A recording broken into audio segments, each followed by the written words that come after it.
everyone. A warm welcome to all of you at our YouTube channel CS Sansar and this is CS Stuti Mahajan.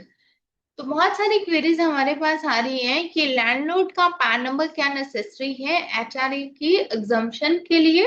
Let's see.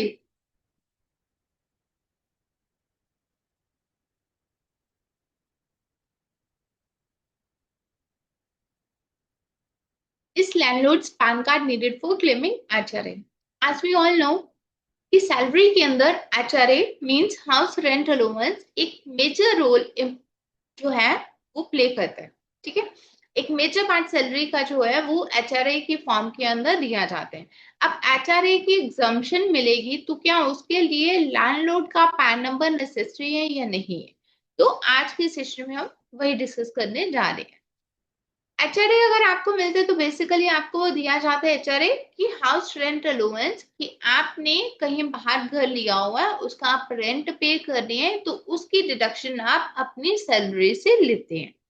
जब आप उसकी deduction अपनी salary से लेते हैं तो उससे क्या होता है, आपकी जो टैक्सेबल इनकम है वो रिड्यूस हो जाती है। आपकी टैक्सेबल इनकम रिड्यूस हो गई सो डेट मीन्स आपका टैक्स के ऊपर सीधा सीधा इफेक्ट पड़ता है, आपकी टैक्स लायबिलिटी कम हो जाती है। अब उसके लिए एचआरए की एग्जाम्पशन लेनी है तो इसके लिए कौन सा सेक्शन है 1013A।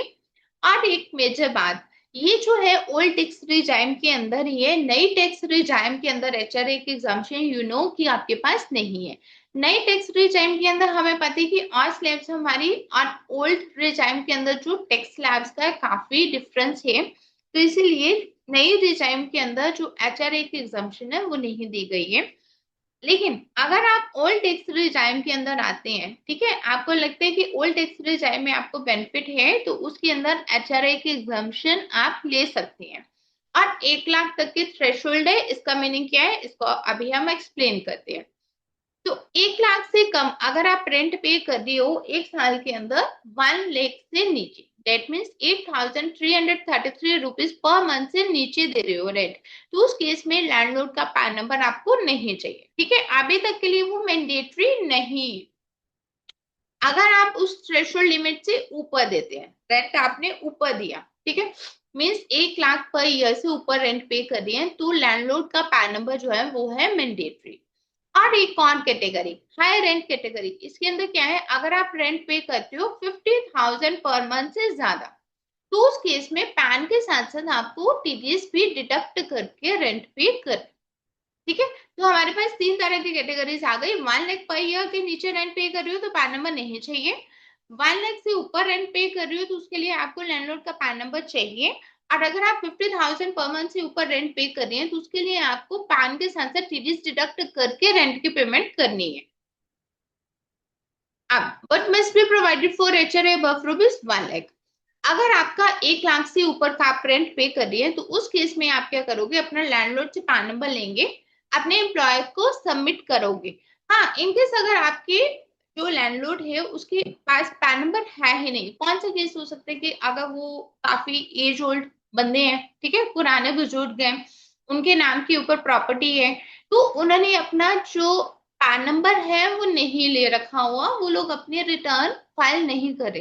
हालांकि आज की डेट में अगर हम प्रेजेंट सिनारियो देखें तो बहुत कम केसेस आपको ऐसे मिलेंगे क्योंकि हर किसी को पता है कि उसके पास पैन नंबर होना चाहिए, रिटर्न चाहे नील की भी है तो उनको रिटर्न जो है वो फाइल करनी चाहिए। हाँ, लेकिन इनकेस अगर कोई ऐसे है तो उस केस में अल्टरनेटिवली आप क्या कर सकते हो, आप लैंडलॉर्ड से डिक्लेरेशन देके अपने एम्प्लॉयर को सबमिट कर सकते हो। ठीक है, और एम्प्लॉय की रिस्पॉन्सिबिलिटी क्या है कि उसको पैन नंबर चेक करना है कि जो उसका लैंडलॉर्ड का एक्यूरेट पैन नंबर देना है, कोई भी फेक डॉक्यूमेंट नहीं देना। उससे क्या होगा, अगर आपने कोई भी फेक डिटेल्स दे दी तो आज नहीं तो कल आपके पास नोटिस आएगा ही आएगा। अब द क्वेश्चन इज कि अगर लैंडलॉर्ड रिफ्यूज कर दे या उसके पास पैन नंबर नहीं है, अगर तो वो रिफ्यूज करता है, ठीक है, दो सिनारियो है। एक तो जो अभी हमने डिस्कस किया कि नो पैन सिनारियो, अगर उसके पास पैन नंबर नहीं है, कोई एज ओल्ड पर्सन है, वो लोग अपने रिटर्न फाइल नहीं करते, उनके पास पैन नंबर नहीं है, तो उस केस में आप क्या कर सकते हो, उनसे डिक्लेरेशन लेके अपने एम्प्लॉयर को सबमिट कर सकते हो। And the second case is कि अगर लैंडलॉर्ड रिफ्यूज कर देते कि मैं आपको अपना पैन नंबर नहीं दूंगा, ठीक है, तो फर्स्टली अगर वो 1 लाख से ज्यादा आपसे रेंट चार्ज कर रहा है तो वो रिफ्यूज कर ही नहीं सकता, वो आपको देगा।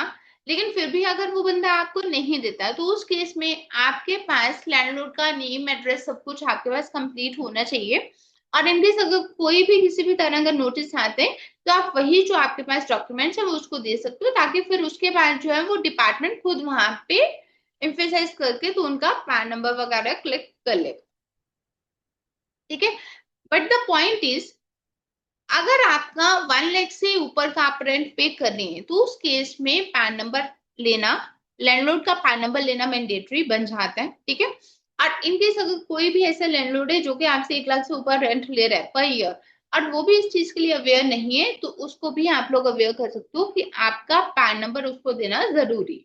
और अगर 50,000 पर मंथ से ऊपर का आप रेंट पे कर रही है, तो उस केस में आपको रेंट जो है वो टीडीएस डिडक्ट करके ही लैंडलॉर्ड को रेंट की पेमेंट करनी है। अब फ्रीक्वेंटली क्या है कि इनकेस अगर आपने कोई पैन के रिक्वायरमेंट को इग्नोर कर दिया, ठीक है, उस केस में एचआरए एग्जाम्पशन जो है आपकी डिनाई की जा सकती है। फेक पैन है, नोटिस आएगा, पेनल्टीज लगेंगी। टीडीएस की नॉन कंप्लायंस अगर आपने की है, तो उस केस में भी एडिशनल टैक्स लायबिलिटी और पेनल्टीज आपके ऊपर चार्ज की जाएंगी।